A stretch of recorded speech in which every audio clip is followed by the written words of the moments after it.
नेताजी के अंतिम दर्शन को क्यों नहीं गई मायावती? सवाल उठे तो मिल गया जवाब। कभी मुलायम ने मुख्यमंत्री बनने में मदद की थी, लेकिन दोनों के बीच फिर देश की सबसे बड़ी सियासी रंजिश हो गई। योगी आए, केशव आए, राजनाथ आए, लेकिन मायावती क्यों नहीं आई? सैफई वालों ने पूछा सवाल। मायावती ने श्रद्धांजलि तो दी, लेकिन मन में था कुछ ऐसा जिसने कदम रोक दिए। यूपी में कुछ सालों पहले तक दो नेताओं की आपसी लड़ाई पर किस्से कहानियों का दौर चला करता था। ये दो नेता थे मुलायम सिंह यादव और मायावती। कभी कांसीराम के साथ मुलायम ने माया को सीएम बनाया था, लेकिन फिर समय ने ऐसी करवट ली कि न माया मुलायम की रही, न मुलायम माया के। दोनों की सियासी जंग देश की सबसे बड़ी राजनीतिक द्वंद्व के रूप में पहचानी गई। मुलायम सिंह यादव के निधन पर पूरे देश ने आंसू बहाए। क्या पक्ष, क्या विपक्ष, क्या नेता, क्या अधिकारी और क्या अभिनेता, हर कोई सैफई पहुंचा। वर्तमान सियासत में अखिलेश के सबसे बड़े दुश्मन बनकर उभरे डिप्टी सीएम केशव प्रसाद मौर्य भी सैफई पहुंचे। अखिलेश के हाथों को थामकर सांत्वना दी, लेकिन एक चेहरे को देखने के लिए सभी की निगाहें टिकी थीं। हर कोई मायावती को सैफई की धरती पर मुलायम को श्रद्धांजलि देते हुए देखना चाहता था, लेकिन न मायावती आई और न ही उनकी खबर। आपको बताएंगे कि मायावती ने आखिर सैफई जाने की हिम्मत क्यों नहीं दिखाई, लेकिन पहले ये बताते हैं कि यूपी के बड़े पत्रकारों ने मायावती से क्या कहा है।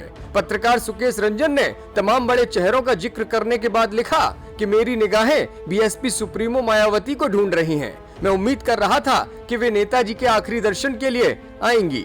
वहीं वरिष्ठ पत्रकार अमिताभ अग्निहोत्री ने लिखा कि बहन जी, आपको भी जाना चाहिए था। मायावती के सैफई न आने पर सपा के कुछ नेताओं ने भी सवाल उठाए। मायावती और मुलायम के रिश्तों को समझें तो आपको मायावती के न आने का कारण खुद समझ आ जाएगा। मुलायम सिंह यादव ने साल 1992 में सपा का गठन किया था। इसके बाद चुनाव होने थे। उससे पहले ही सपा ने बसपा के साथ गठबंधन कर लिया। ये गठबंधन इतना मजबूत साबित हुआ कि भाजपा को धूल चटा दी। उत्तर प्रदेश में मुलायम के नेतृत्व में सरकार बनी जो 1995 तक चली। उस वक्त मायावती ने सपा के साथ अपना गठबंधन तोड़ दिया था, जिससे मुलायम सिंह यादव की मुख्यमंत्री की कुर्सी छिन गई। कुर्सी जाने के बाद 2 जून 1995 का वो दिन था जब एक ऐसी घटना हुई जो गेस्ट हाउस कांड के नाम से जानी जाती है।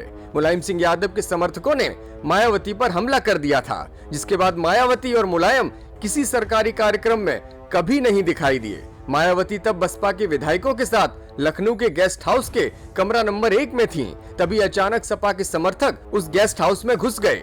इनसे अपनी जान बचाने के लिए मायावती ने खुद को कमरे में बंद कर लिया। इसके बाद से मुलायम सिंह मायावती का नाम लेने से भी बचते रहे। ये कड़वाहट मायावती कभी नहीं भूल पाई। जब 2019 में अखिलेश यादव और मायावती के बीच गठबंधन हुआ था, तब मायावती ने मैनपुरी के मंच से इस कांड का जिक्र कर दिया था। मुलायम के निधन पर हालांकि मायावती ने ट्वीट किया, श्रद्धांजलि दी।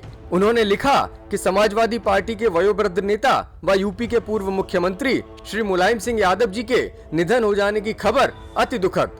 उनके परिवार व सभी शुभचिंतकों के प्रति मेरी गहरी संवेदना।